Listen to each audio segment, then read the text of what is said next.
Pesachim, Dafim Kuf Yud Aleph through Kuf Yud Zayin. On Daf Kuf Yud Aleph, the Gemara brings a brisa. It says there are three things that are ein mematzin v'lo mismatzin.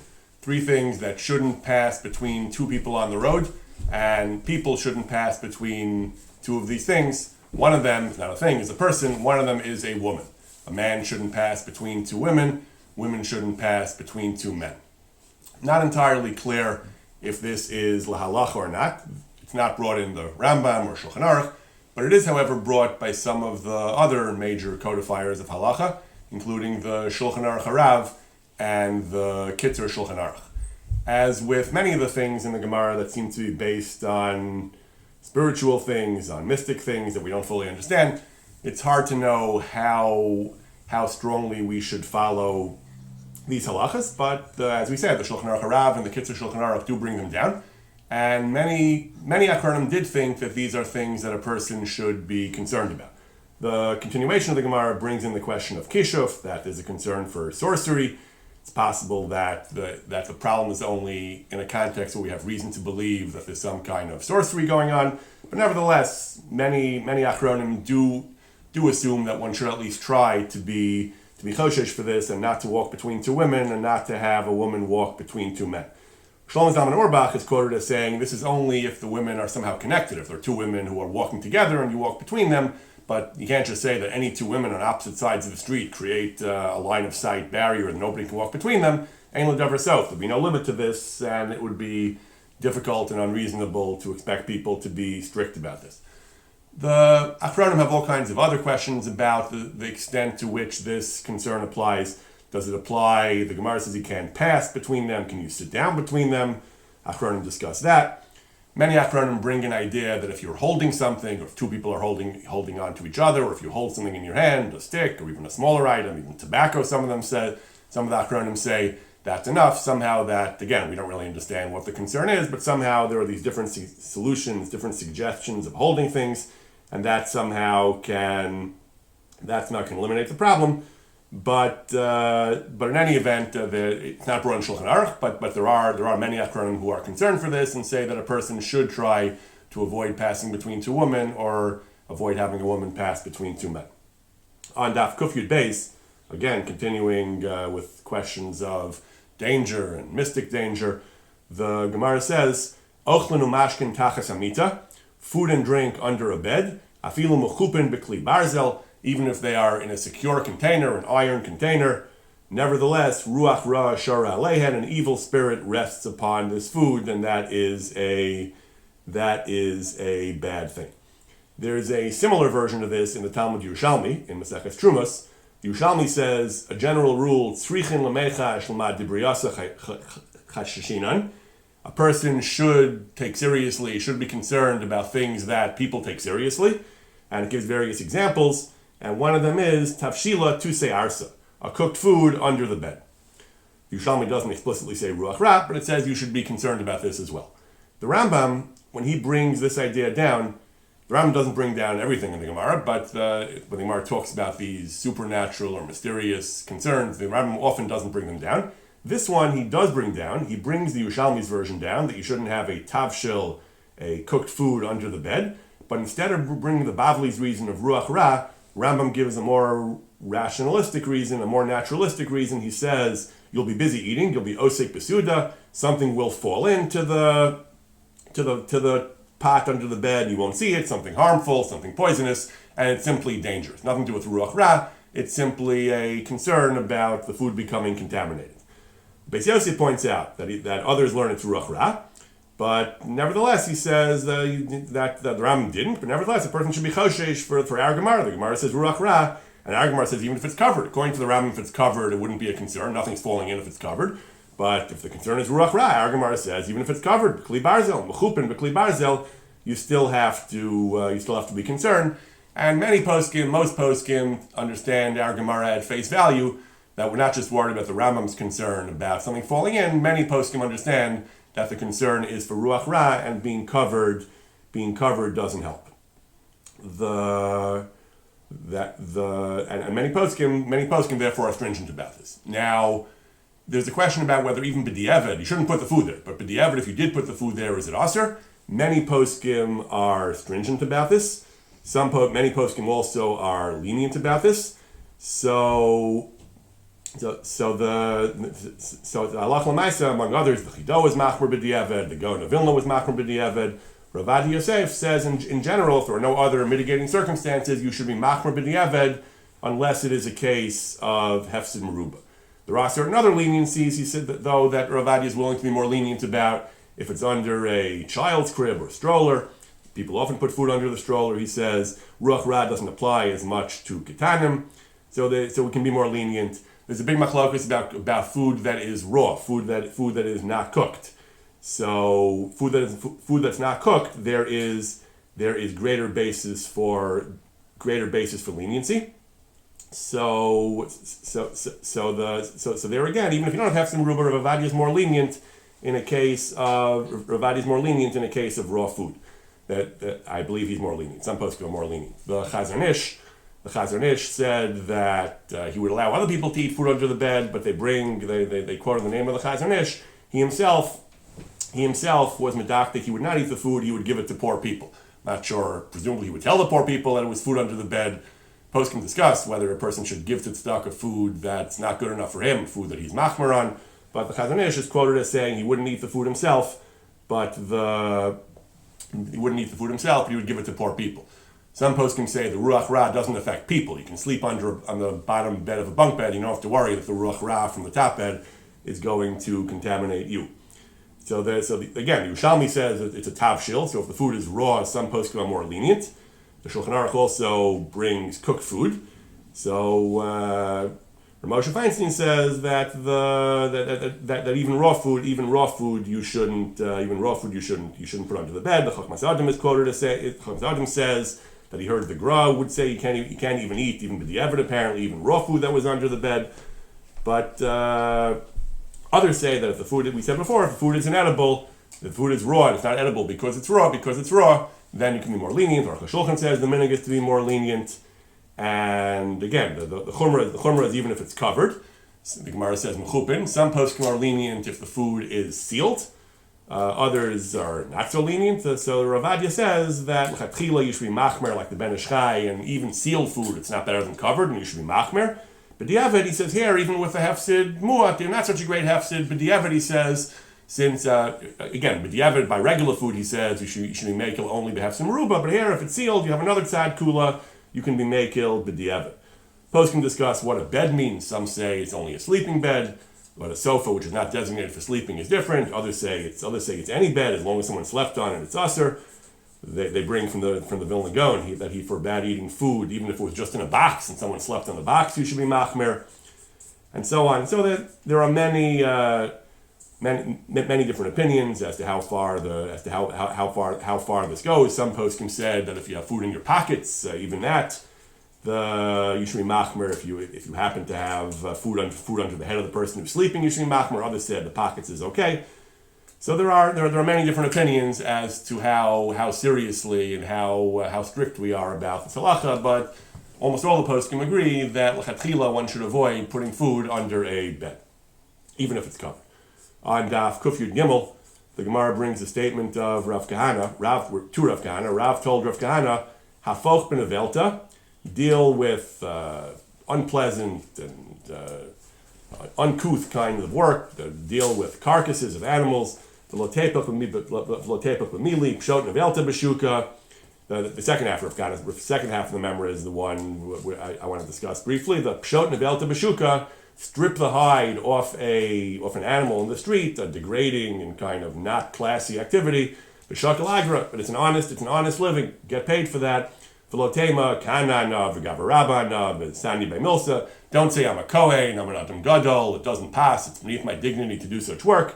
And that's not, you shouldn't do that. It's an honest living and you should do that.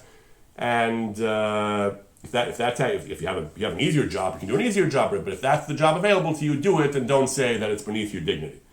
Rambam talks about this. Rambam says a person should always push himself and earn an honest living rather than take tzedakah. The Chachamim said, Aseh Shabbat Chachol.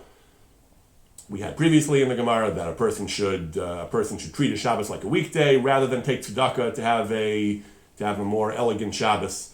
And the Gemara goes on, it says you should do it even in umnus menuveles. The Rambam goes on, even in umnus menuveles, a degrading type of profession, albeit not to take tzedakah. He gives this example, mutav lifshot or behemoth nevelas, better that you should strip hides of carcasses, and don't say, I'm a chacham gadol, and people should support me. He brings the examples of the great chachamim in the Talmud. They were manual laborers, blue-collar laborers, they were wood choppers, and they carried beams, and they drew water. Because they never asked the community to support them, they said, we want to earn our living, but honestly, even if it's not the most lofty profession, but that's better than taking tzedakah. Rambam says this elsewhere, that anybody, and it repeats this again, anyone who takes money for Torah is engaging in a chil Hashem. He's disgracing the Torah, and he's extinguishing the light of religion, he says, and he's causing evil for himself, and he's taking away his life from Olam Haba. Osir lehanos, you're not allowed to derive benefit from divrei Torah ba'olam hazeh. And the Rambam really writes about this at length. These first two quotes were from his Yad HaChazaka in the Pirush HaMishnah in Avos. There he goes on at great length about what a terrible thing it is to take money for Talmud Torah.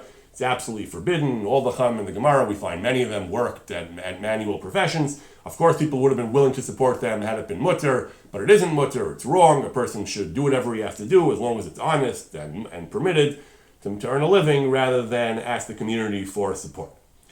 Now, this is the position of the Rambam. The Rambam himself, however, was challenging what he acknowledged was the minhag in his time, that Talmidei Chacham did take support from the community.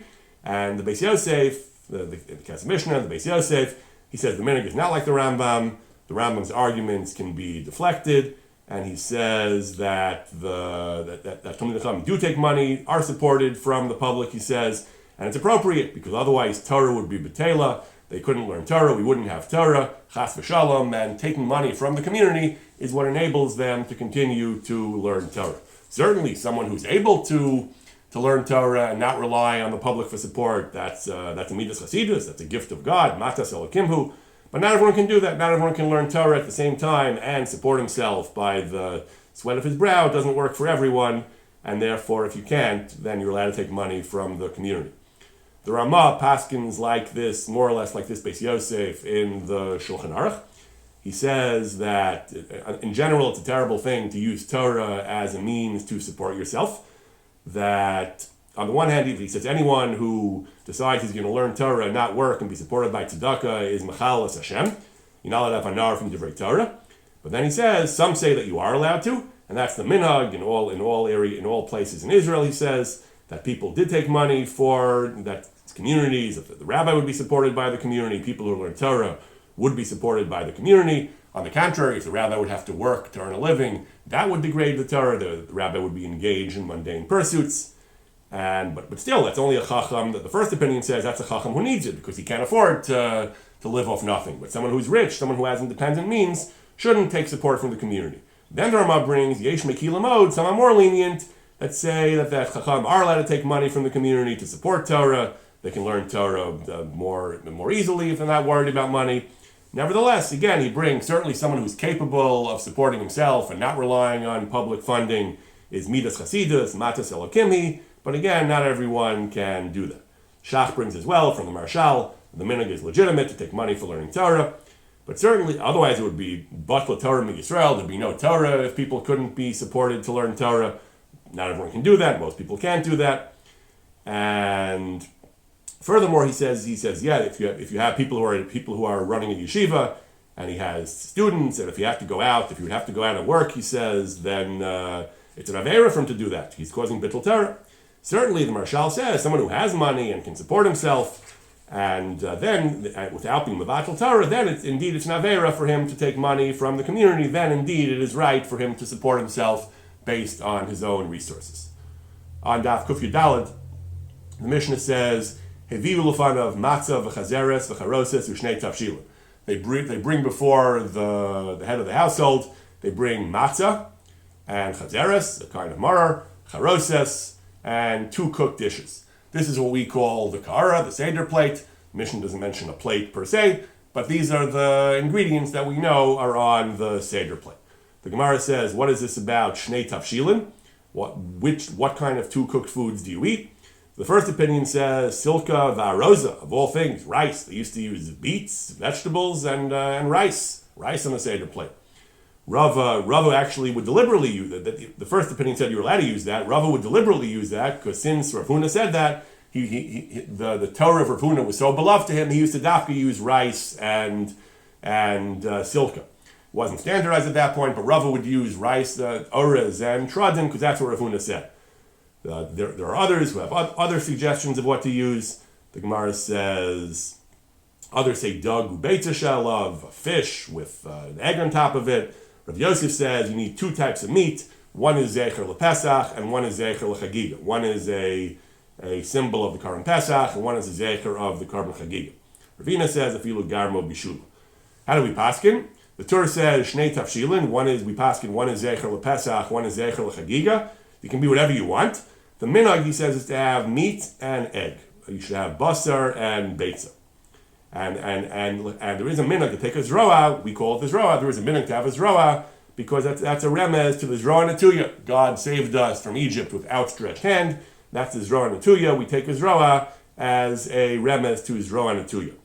The Kolbo says that the Yerushalmi says the minhag is to have zroa and beitza. Why? Because beitza in Aramaic is beya with an ayin. Aramaic means ba, God wanted, ba, rachmana, God desired, l'mifrach yasana, bedrama ramama, God desired, beitza, beya, to redeem us, bizroa, with an outstretched arm. And that's our minhag, that we use a beitza and a zroa. The Mishnah just said shnei tavshilin. We do it in the form of beitza and zroa. Shulchan Aruch says the minhag is basar and beitza. The Mishnah Berurah says mikra din. Certainly, it'd be even better to use basar and beitza. The minhag would be even better if you use two basars. But then he brings the kolbo that we dafka use beitza and zroa because of this remez. Furthermore, he says some say that we use beitza. It's a sign of avelos. Eggs are associated with mourning in Judaism. It's an avelos, that zecher of the mikdash. We don't have the Beis HaMikdash, so we do something which is a symbol of mourning. Then, discussing this Mishnah, the Gemara says that we dip twice, as we say in the Manashtana, that we dip twice on the Seder night. Trei tibuli. Once is what we call karpas, which is the word I don't think appears in the Gemara, but it says you dip twice, and later you dip again. You dip marar in charosis.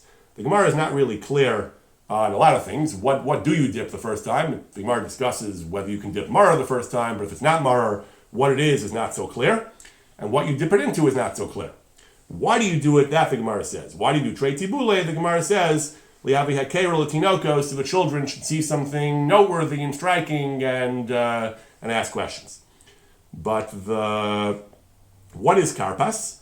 Mishnah Berurah says karpas is a kind of vegetable that's called karpas. Why do they choose karpas? The famous gematria, famous drush. Karpas is the letters of samach perach in reverse. That the Mitzrayim made 600,000 samach ribos, 60 times 10,000, 600,000 Jews. They made them work avodas perach. So karpas has an allusion to the shibur in Mitzrayim.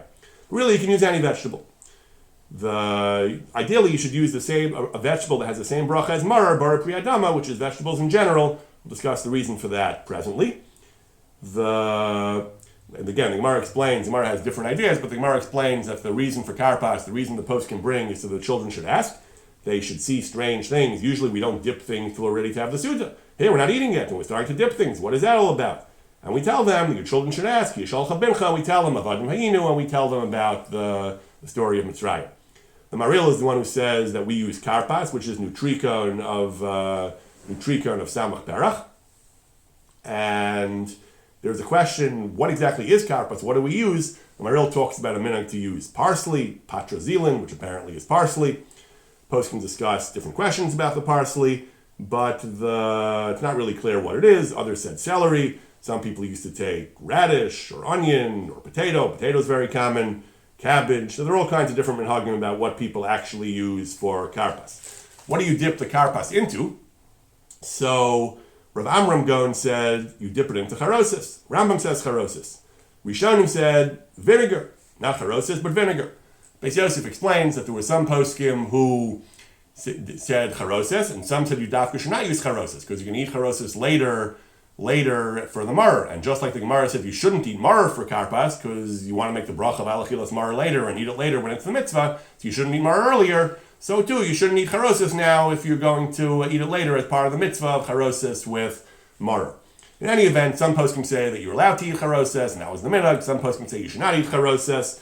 The consensus, the halacha l'maisa, is of course that we do not dip our karpas into charoses. Rather, we use vinegar or salt water.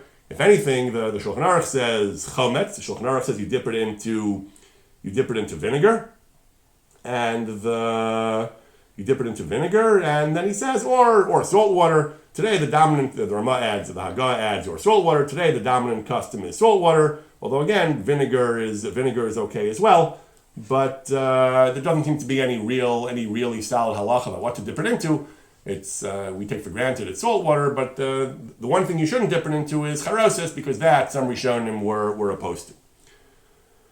On Dafim Kuf Yadal and Kuf Tezvav, the Gemara discusses the brachas. So it says the brachas of maror and karpas. So it says if a person has other vegetables, then you make the bracha of hadam on other vegetables and you eat them. And when you get to maror, you make the achal v'hadam mevarich alachilas maror. When you get to the maror, then you make that bracha on the maror. What do you do if you only have maror? The Gemara gets into a whole question of what brachas to make. But ideally, the Gemara says Rava Mahadra Shar Yerakos. Rava would try to make sure to have other vegetables for karpas to avoid the question. And that's what we pretty much universally do. We generally have other vegetables than maror. We use the other vegetables, we just discussed what they are, for karpas, and then we use maror for horseradish or romaine lettuce, typically for maror. We make hadama on the karpas. We don't make hadama on the maror. We make alachilas maror on the maror. Why don't we make hadama on maror? So poskim can give two reasons. Some Rishonim said the reason is that the hadama of the karpas goes on the maror as well, and that's why you don't make a new bracha. And therefore, the poskim say that a person, when he eats karpas and makes a hadama, should have in mind that he wants the bracha to cover the maror as well. And that's why poskim, there's machlokes in the Rishonim, but that's why our minhag is we try not to eat a kazayis, because if you eat a kazayis, you may have to make a bracha achrona on the karpas, and then the hadama won't go on the maror anymore. So we try not to eat a kazayis. We have in mind that the hadama of the maror of the karpas should go on the maror, and that's the standard minhag. If you did eat a kazayis, some poskim say you should eat a kazayis. If you do eat a kazayis, should you make a bracha achrona? That's a debate on the poskim, but the general custom is that you do not make that you try to eat less than a kazayis and you don't make a bracha achrona. There's another svara that why you don't make hadam on maror, and that's because it's part of the meal. You already washed, you already made hamotzi on the matzah. So like anything else in the meal, you don't make a bracha on. So you don't make a bracha on maror as well. Other Rishonim say no, that maror is not really considered part of the meal. Maror is something which is not really doesn't go along with the meal. It's a ritual item that's not really part of the meal, and therefore you have to rely on the hadama of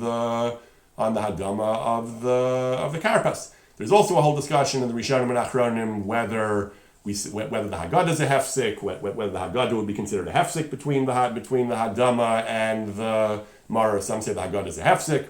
Furthermore, even if it's not a hefsek, some say that each mitzvah, just like we make separate brachas on the arba kosos, poskim discuss why. Some say because the Haggadah is a hefsek. Some say because each kos is a separate mitzvah. So the Bir Halacha says, perhaps with maror and karpas as well. Some poskim hold it's really a separate mitzvah, and the hadama of the karpas can't go on the maror the same way the hagafen of the first kos can't go on the second kos. So you have to rely on the other svara that is considered part of the meal. But in any event, our minhag is that l'chachila at least we make the hadama on the karpas. We have in mind that it goes on the maror, and that together with the fact that maror might be part of the meal, that's why we don't make a hadama on the maror. On Daf Kuf Tezvav, the Gemara says, Amr Rav Shimi Barashi, matzah l'fnei kol echad ve'echad, matzah, everyone has separate matzahs, everyone has the seder, maror l'fnei kol echad ve'echad, everyone has separate maror, charos l'fnei kol echad ve'echad, everyone has separate charoses. However, ein okrin es hashulchan el l'fnei misha amar haggadah. L'fnei misha amar haggadah. You only take away the table from the person who says the haggadah. What is taking away the table? The Gemara brings that soon in a few lines. Why do we take away the table? Again, so the children should see something odd and they should ask questions. The children should say, why are we taking away the table? We haven't eaten yet. So that's another thing we do to get the children to ask questions. Rav Huna says everything, the matzah and the marar and the charosis as well, is also, all of this is only Lifnei Misha Omer Haggadah, V'hilchos like Rav Huna, that you only need a Seder plate, you only need all these things in front of the person who recites the Haggadah. Mishnah Berurah says, Mishnah Berurah paskins like that we bring, the Shulchan Aruch says we bring all the things on the Seder plates in front of the person saying the Haggadah. The other people don't get them. The Nitei Gavriel brings that there are some people who have the custom, that some Hasidic groups have the custom that a kara is brought in front of everyone at the Seder, everyone who's above Bar Mitzvah, but Mishnah Berurah says that in general we don't do that. Again, a person has children for chinuch. Maybe when I was young, we sometimes did that in my family. Maybe it's something you can do for chinuch. But the ikar lahalacha is that you don't need a kara in front of the individual members of participants at the seder. The Gemara says your oker is a shulchan. You take away the table. So children should ask. We do not actually take away the table. The Rashbam already says that was what they used to do. That was what they used to do when they had separate tables, small tables. They used to eat off individual personal tables. Today we have big tables. Today we do this halacha, he says, we simply move away the ka'ara. We do that before the manashtana. That triggers the children asking the manashtana, in theory at least. We move away the ka'ara. We take it and put it either at the end of the table, or the Mishnah Berurah says if the table is small, it won't be so noticeable.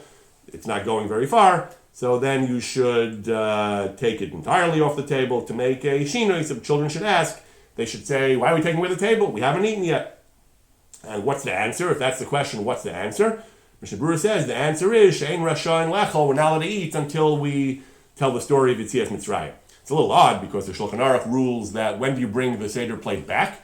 When you start Avodah Hayinu, right after the Manashtana. When you start Avodah Hayinu, you bring the Seder plate back. So you're telling the kid, we took it away because we can't eat till we say the Haggadah, then you bring it back as soon as you say the opening lines of the Haggadah, maybe Yotzi B'diavad with the first Avodah Hayinu, but you have to say Pesach Matzah and Mari, you don't get to that till later. So if that's supposed to be the answer, that we're taking it away because we can't eat until the Haggadah, I don't know why you bring it right back for Avodah Hayinu, but that's what the Shulchan Aruch says. On Dafim Kuf Tez Vav and Kuf Tez Zayin, the Gemara brings different interpretations of the phrase Lechem Oni. The Torah describes matzah as Lechem Oni, bread of affliction or poor man's bread. So the Gemara, or bread that you are onim alav dvarim harbe, we recite the Haggadah over the matzah. So the Gemara brings one pshat, Lechem Oni, Oni Ksiv, we read it as Oni, pauper. Ma Oni Shadarko Beprusa, and Oni is accustomed to having broken pieces of bread. He can't always have the finest, fullest, most elegant bread. Afkan Prusa, our matzah is broken, and that is the source of our yachatz. We break the matzah into two halves, and we have a prusa. Now, there is a major machlokes Rishonim here. The Rashbam and many other Rishonim say, you break the matzah, what happened to Lechem Mishnah? You're supposed to have two whole loaves of bread for Shabbos and Yom Tov. So what happened to Lechem Mishnah? If you break it, how do you have Lechem Mishnah? So these Rishonim say, you have three matzahs. You start with three, you break one, and you're left with two. So you still have Lechem Mishnah because you still have two whole matzahs. Other Rishonim, the Rif and the Rambam and many Gaonim, other Rishonim said that no, that this is the way you do it on Pesach. On Pesach, this is good enough.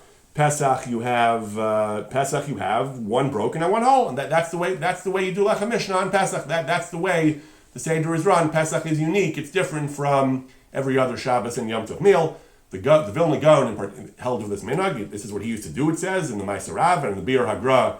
He argues in support of the Rif and the Rambam. He makes various arguments, including the fact that our Gemara says it's darker shel ani to have broken halves of bread. And ani doesn't have whatever the rich person has plus more.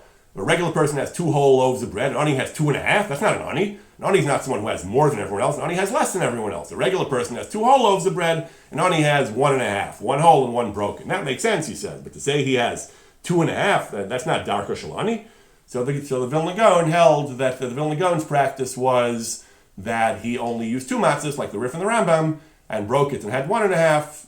But the widespread custom, the dominant custom, is like the Shulchan Aruch rules, like the other Rishonim, that you have three matzahs on Pesach and you break one and you're left with 2.5.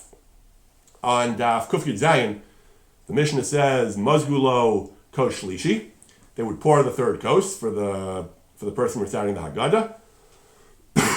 Then you use the third kos for Berchas Hamazon. You recite benching over the third kos. Revi, Gomer Lovas Halal. The fourth kos is you recite Halal on the fourth kos.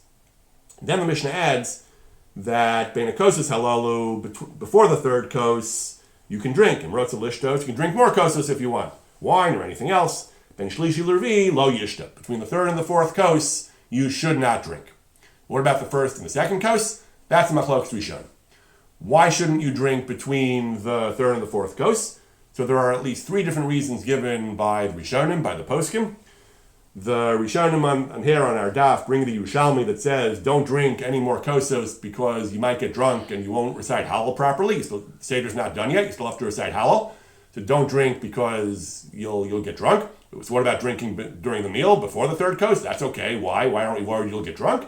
Wine during the meal doesn't have the same intoxicating effect. It won't hit you as powerfully as wine after you're finished eating. A second reason they give, Tosfos brings a reason that we want you to have tam matzah. We want the afikomen to be the last thing you taste. You shouldn't drink extra wine because that will wash away the tam matzah. You're drinking the third and the fourth kos anyway, but that you're drinking the third and the fourth kos anyway. But apparently you shouldn't drink extra wine. You don't want to wash away the tam matzah. There is a third reason the Mishnah Berurah brings. So the Achronim bring a third reason. And we don't want it to look like you're being mosif ala kosos. We don't want it to look like you're drinking extra kosos.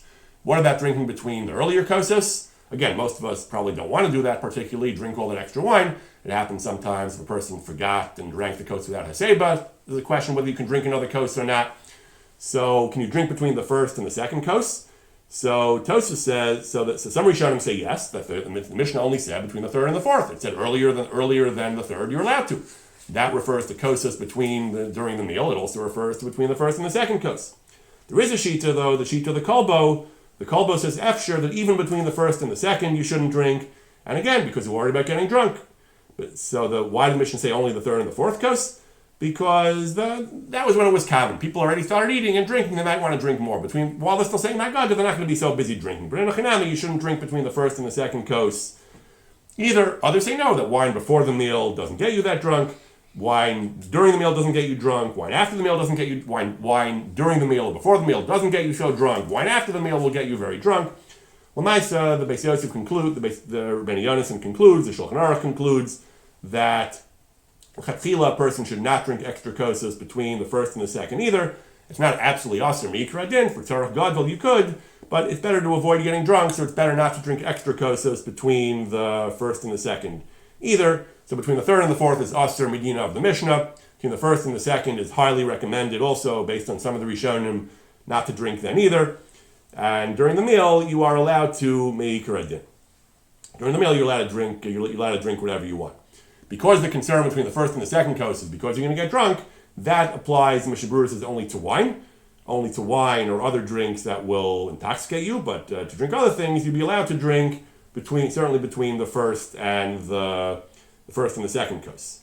Regarding the third and the fourth kos, Mishnah Berurah brings the different reasons. That some say it's because that you'll get drunk and you won't finish halal. Others say it looks like you're being mosif ala kosos. He brings in the name of the Achronim, it's not limited to wine. It applies certainly to other intoxicating beverages as well. If they're not intoxicating, you can drink them unless they're chamar medina. If they're chamar medina, which as we discussed previously is a distinguished drink, is a drink that's more elegant, more special, that you shouldn't do because since it looks like a special drink, it might look like you're being mosif ala kosos. But something which is not chamar medina and is not alcoholic, that the Mishnah Berurah says you're allowed to drink even between the third and the fourth kos.